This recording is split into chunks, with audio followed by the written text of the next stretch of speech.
요엘서는 구약성경의 1271면 1271페이지 요엘서 2장 12절부터 17절 말씀입니다.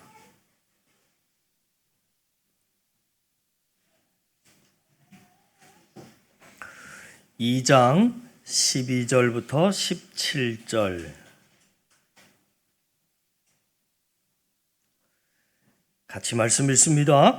여호와의 말씀에 너희는 이제라도 금식하고 울며 애통하고 마음을 다하여 내게로 돌아오라 하셨나니 너희는 옷을 찢지 말고 마음을 찢고 너희 하나님 여호와께로 돌아올지어다.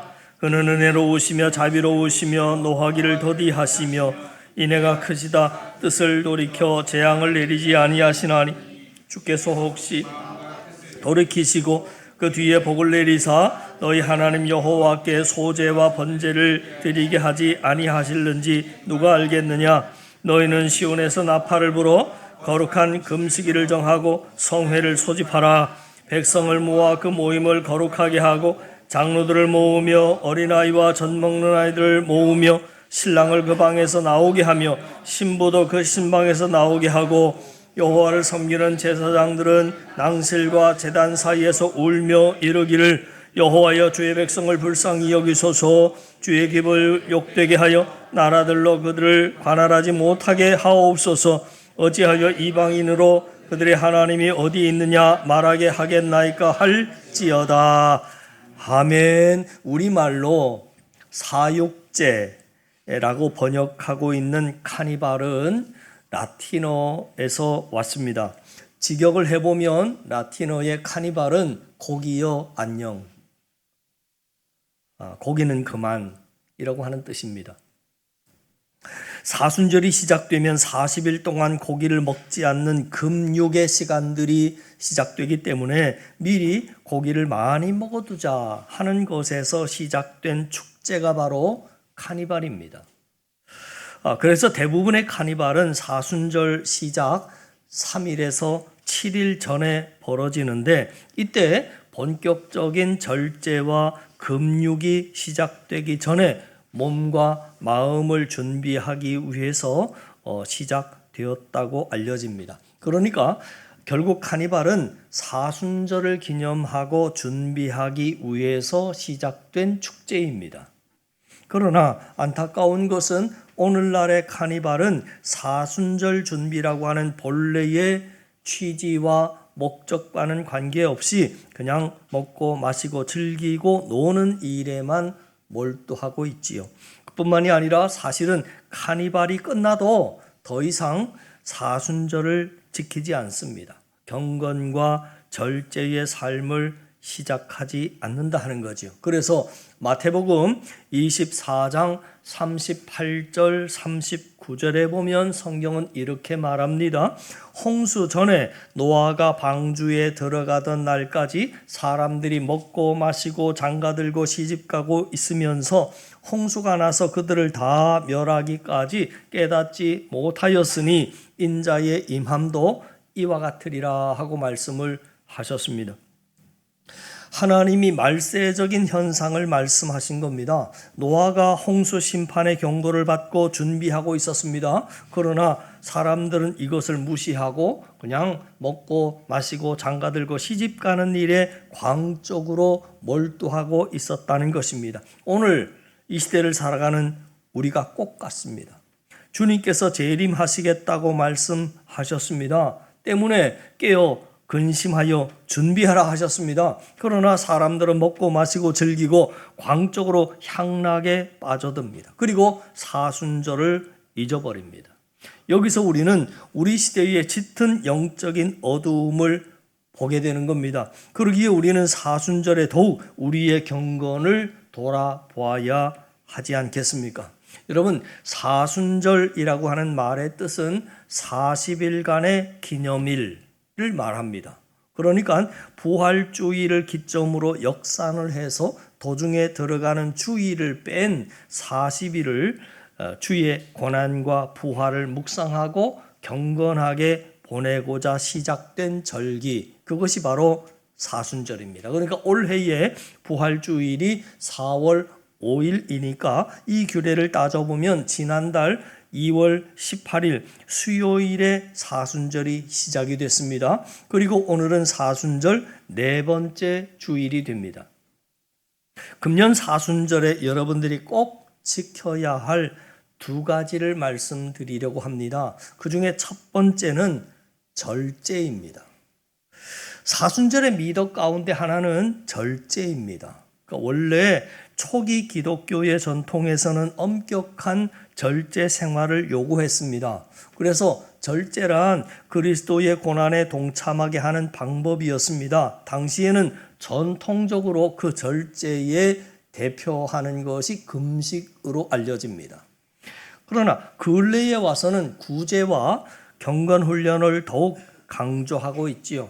때문에 사순절 기간에는 생선이나 육류뿐만이 아니라 우유와 달걀로 만든 음식도 금지시켰습니다. 그리고 연극, 무용, 오락 등도 금지했습니다. 화려한 옷을 입는 것도 금지했습니다. 대신에 예배에 참석하는 것과 기도를 권장했습니다. 절제의 의미는 사전적으로는 알맞게 조절하는 것입니다. 윤리학적으로는 방종하지 않도록 감성적인 요구를 이성으로 통제하는 것, 기독교적인 의미로는 하나님을 두려워하고 그 앞에서 정결하여 우리의 행위를 알맞게 조절하고 하나님을 중심으로 그가 기뻐하시는 행위를 하도록 하는 것을 말합니다. 때문에 성령의 열매 중에 하나도 절제이지 않습니까? 우리가 절제할 것이 뭔가라고 할 때 금연과 오락, 음식, 미디어, 말에 대한 절제 등등이 있지 않겠습니까? 그 절제를 말씀드렸고요. 두 번째는 기도입니다. 하나님 앞으로 나아가자는 것입니다. 하나님과의 영적인 만남을 지속하자는 것입니다. 바쁜 사회생활에 시간이 없고 메인 몸이지만 그래도 잠시 중단했던 기도를 회복하자는 것입니다. 영적인 나태함과 게으름으로 약해진 기도를 다시 한번 회복하자는 것입니다. 주님과의 만남으로 우리의 영이 더 강건해야 하는 것입니다. 다음으로 살펴볼 것은 사순절을 맞이해서 사순절의 교훈이 뭔가 하는 것입니다. 오늘 요엘서 선지자를 통해서 우리에게 주시는 중요한 교훈을 찾아보려고 합니다. 요엘서 2장 15절로 16절에 보면 성경은 이렇게 말합니다. 여러분 함께 읽으셨습니다마는 너희는 시온에서 나팔을 불어 거룩한 금식일을 정하고 성회를 소집하라. 백성을 모아 그 모임을 거룩하게 하고 장로들을 모으며 어린아이와 젖 먹는 자를 모으며 신랑을 그 방에서 나오게 하며 신부도 그 신방에서 나오게 해라. 하나님께서 이스라엘 백성들에게 평소와는 다른 아주 특별한 모임을 요구하셨습니다. 하나님께 돌아올 특별한 계기를 마련하라는 것입니다. 오늘 사순절이 그렇습니다. 우리가 하나님께 더 가까이 나아갈 특별한 계기가 되어야 합니다. 이를 위해서 우리가 귀담아 들어야 할 하나님의 음성이 있습니다. 말씀 앞에 보시죠. 12절 이렇게 나와 있습니다. 내게로 돌아오라. 자신을 돌아보라는 겁니다. 우리가 주님 앞에 나아가게 되면 제일 먼저 나타나는 현상은 우리 자신이 있는 그대로의 모습을 볼 수 있게 되는 일입니다. 마치 거울 앞에 서는 것처럼 자신의 모습을 볼 수 있습니다. 그래서 교만하던 사람은 자기가 얼마나 형편없는 사람이라고 하는 사실을 발견하게 됩니다. 위선을 떨던 사람은 자기가 얼마나 하나님 앞에 큰 죄인이라고 하는 사실을 발견하게 됩니다. 자신의 공적에 취해 살던 사람은 그 공로, 자기가 하나님 앞에 얼마나 큰 허물이 있는 사람이라고 하는 사실도 발견하게 됩니다. 거울을 봐야 자신의 겉모습이라도 볼 수 있지 않습니까? 여러분, 거울은 겉모습만 보이지요. 그러나 하나님의 말씀은 우리 전체를 보게 됩니다. 러시아의 문호 톨스토이는 진정한 사나이가 되려면 세 곳을 다녀와야 한다 했습니다. 군대, 병원, 감옥입니다. 이 세 곳의 공통점은 자신을 새롭게 볼 수 있게 해준다 하는 공통점입니다. 첫 번째, 남자는 군대에 가서 고생을 해보면 자기가 누구의 도움 없이 살 수 없는 참 연약한 존재임을 알게 됩니다. 사람이 병원에 입원해 보면 자기가 얼마나 연약한 존재인지도 알게 됩니다. 아무리 권력이 있고 지식이 있고 물질이 많아도 큰 소리 치던 사람도 암이라고 하는 병 앞에서 낮아지는 겁니다.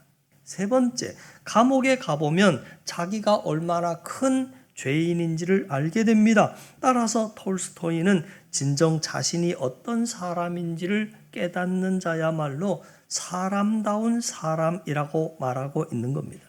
그렇습니다.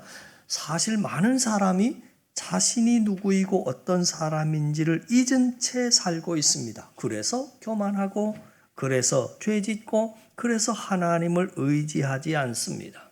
금년 사순절에 한사랑교회에 나오는 여러분은 하나님 앞에 서서 여러분 자신을 돌아볼 수 있기를 바랍니다. 내가 누구인지 다시금 새롭게 발견해 나가는 시간이 되기를 간절히 바랍니다. 두 번째, 참회하라는 것입니다. 12절 말씀에 보니까 성경은 이렇게 말합니다. 너희는 이제라도 금식하며 울며 애통하고. 여기서 이제라도, 그러니까 이제라도 참회하라는 음성입니다. 17절에 여호와를 섬기는 제사장들은 낭실과 제단 사이에서 울며 이르기를 여호와여 주의 백성을 불쌍히 여기소서 말씀했습니다. 하나님께서 보실 때 당시 이스라엘 백성은 하나님 앞에 나와서 통곡해도 시원하지 않을 정도로 죄 가운데 있었다는 말입니다. 하나님께서 보실 때 당시 이스라엘 제사장들은 늘 주예전에 나와서 백성들의 죄 때문에 울어도 시원치 않을 정도로 이스라엘 백성이 큰 죄 가운데 빠져 있었다는 것입니다. 그래서 하나님께서 눈물을 요구하시는 겁니다. 하나님께서 우리나라 백성을 보실 때도 큰 죄 가운데 있다는 것을 말씀합니다. 우리가 하나님 앞에 서면 우리가 얼마나 큰 죄인인가를 깨달을 수 있습니다. 하나님 앞에서 눈물을 흘리게 됩니다. 자신의 죄를 하나님 앞에 참회하게 됩니다. 베드로는 갈릴리 바다에서 고기를 잡아 생업을 하는 어부였습니다. 밤새도록 고기를 잡았지만 그날 밤은 한 마리도 고기를 잡지 못했습니다. 아침에 그물을 씻으면서 허탄한 마음으로 돌아가려고 하는데 그때 예수님이 베드로에게 이렇게 말씀하십니다. 깊은 데로 가서 그물을 내려 고기를 잡으라. 베드로가 대답합니다. 선생님, 우리들이 밤새도록 수고하였으되 잡은 것이 없지만은 말씀에 의지하여 내가 그물을 내리겠습니다. 여러분, 베드로는 갈릴리 바다에서 잔뼈가 굵은 그런 고기 잡는 전문가입니다. 그런데 예수님은 그게 직업이 아닙니다. 예수님의 직업은 목수입니다. 전문가에게 비전문가가 충고를 하거나 코치를 하면 들을 사람이 누가 있겠습니까? 더구나 아침 시간에는 고기가 잡히지 않는 시간이라고 하는 것은 베드로는 너무나도 잘 알고 있었습니다. 그런데 그럼에도 불구하고 베드로는 밤새도록 내가 수고했지만 잡은 것이 없습니다마는 말씀에 의지하여 내가 그물을 내리겠습니다 하고 순종하여 그물을 내렸습니다. 어떻게 됐느냐면 그물이 찢어질 정도로 많은 고기를 잡아서 다른 배의 친구들을 불러서 도와달라고 합니다. 여러분, 이후에 베드로의 행동을 주목해야 합니다. 그 이후에 베드로는 예수님의 무릎 앞에 엎드립니다. 그리고 고백합니다. 그 고백이 참 충격적이지 않습니까? 뭐라고 고백했느냐면 주여 나를 떠나소서 나는 죄인입니다. 베드로가 고기를 한 마리도 못 잡았다가 예수님의 말씀에 순종해서 많은 고기를 잡았을 때 그는 자기 자신을 보게 된 순간입니다. 그래서 나는 죄인입니다. 고기를 한 마리도 잡지 못하던 처지에서 고기를 많이 잡게 해주었다. 그러면 일반적으로 우리가 반응해야 한 반응이 아니라 전혀 예상치 못한 반응을 지금 베드로가 하고 있습니다. 이러한 반응이 우리에게도 일어나기를 바라고 기대하는 기간, 그 기간이 바로 사순절이기를 바라는 겁니다.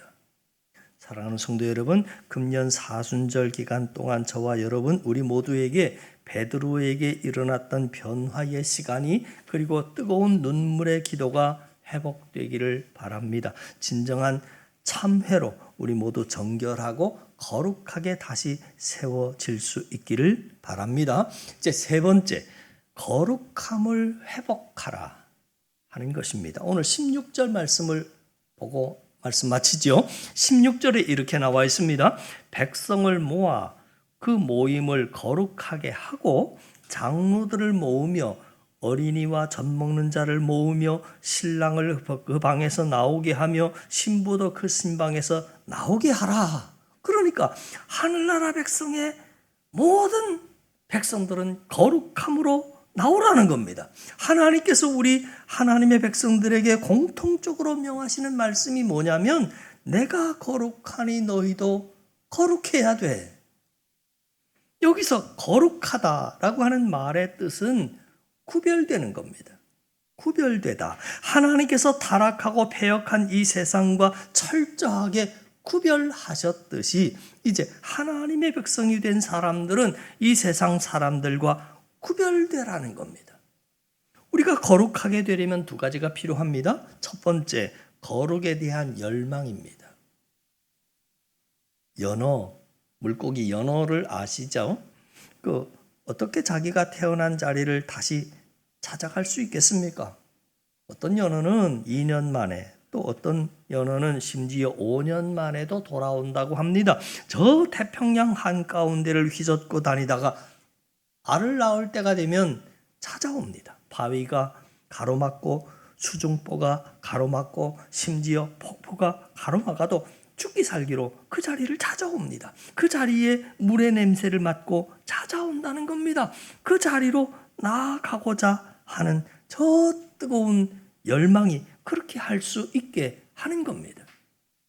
마찬가지로 우리 그리스도인들은 이 땅에 사는 동안 거룩함에 대한 열망을 가지고 살아야 하지 않습니까? 연어가 그 열망을 잃어버리면 돌아갈 수 없는 것처럼 우리 그리스도인들이 이 열망을 잃어버리면 이 땅에서 하나님의 백성다운 삶을 살 수 없는 겁니다. 우리에게 주님처럼 살고 싶다는 간절한 열망, 우리의 삶 속에서 주님의 향기를 날리고 싶다는 간절한 열망, 그 열망이 회복되기를 바라는 거지요. 두 번째, 거룩한 삶을 위한 용기가 필요합니다. 하나님의 백성들은 답변을 잘해야 합니다. 하나님 앞에서는 yes, 이 세상에서는 no를 할 수 있어야 됩니다. 이 세상이 유혹합니다. 부정부패를 저지르라고 유혹합니다. 그때 우리는 no라고 할 수 있어야 합니다.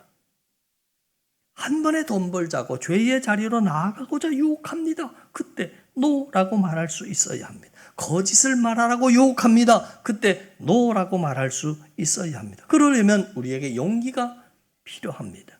사람들에게 따돌림을 받습니다. 여러 가지 손해를 봅니다. 때로는 핍박도 받습니다. 그러나 포기하지 말라는 겁니다. 하나님께서 함께 하실 것이고 하나님께서 도와주실 겁니다. 사랑하는 성도 여러분, 이번 사순절 기간에 거룩함을 회복하시기를 바랍니다. 거룩에 대한 열망이 다시 불타오를 수 있게 되기를 바랍니다. 거룩한 삶에 대한 용기가 다시 솟구치게 되기를 주님의 이름으로 축원합니다. 두 가지를 실천하십시다.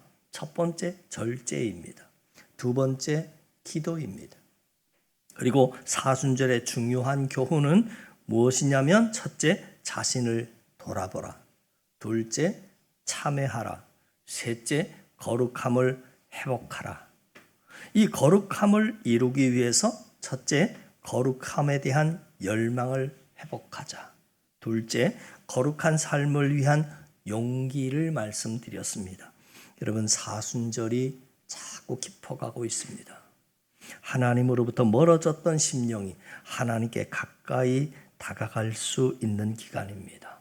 그러기 위해서 우리 자신을 돌아보아야 합니다. 우리의 죄를 참회해야 합니다. 우리 안에 거룩함을 회복해야 합니다.